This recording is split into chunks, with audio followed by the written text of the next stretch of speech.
For the audience, this is one thing that I've learned over the years, is that the church focuses with a greater emphasis on stewardship rather than how do you walk nobly through chronic pain. Well, explain that a little bit more fully. Well, we hear the stewardship message all the time. It's don't let your fear lead you into any feelings of wastefulness or always feeling some type of loss.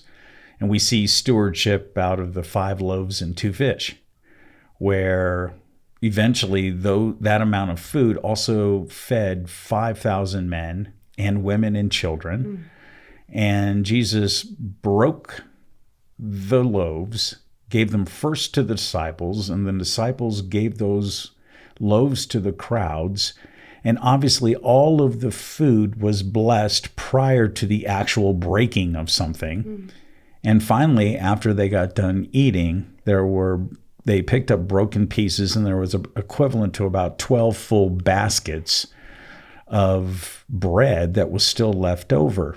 And we hear, if we can just go ahead and not waste any of God's resources.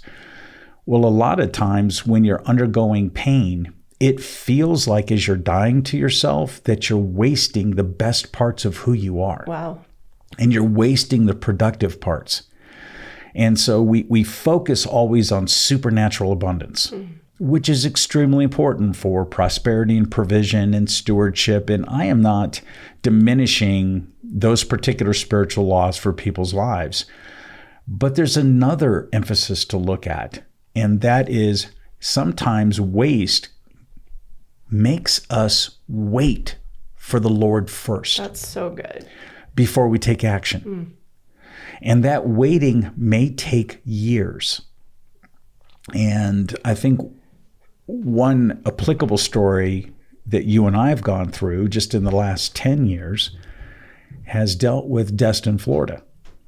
And we had a townhome that we purchased, and we had an interior designer who was extremely prophetic.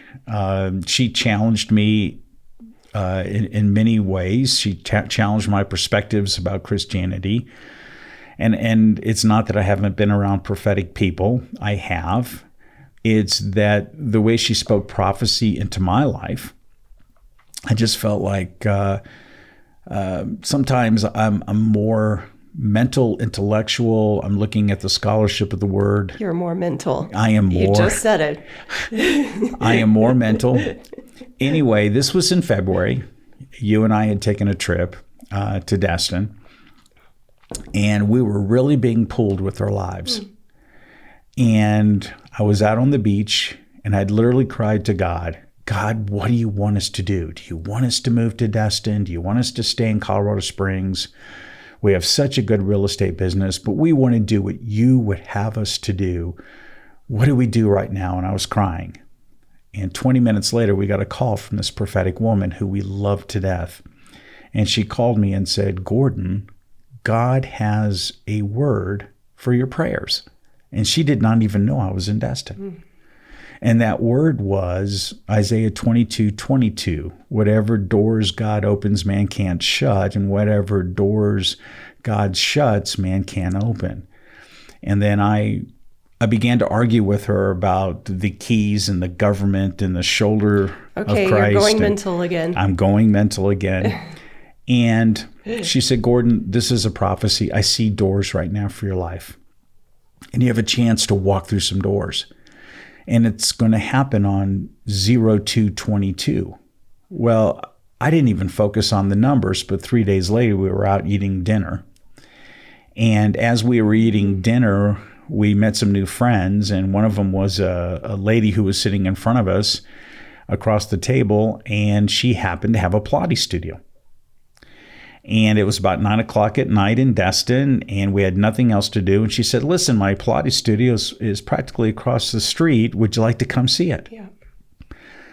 So as we walked through the doors, and this was on February 22nd, 02/22, as we walked through the doors, I saw a gyrotonics table, Pilates tables, but I could see myself working with people on chiropractic tables. And then I could see myself working with people on Pilates tables.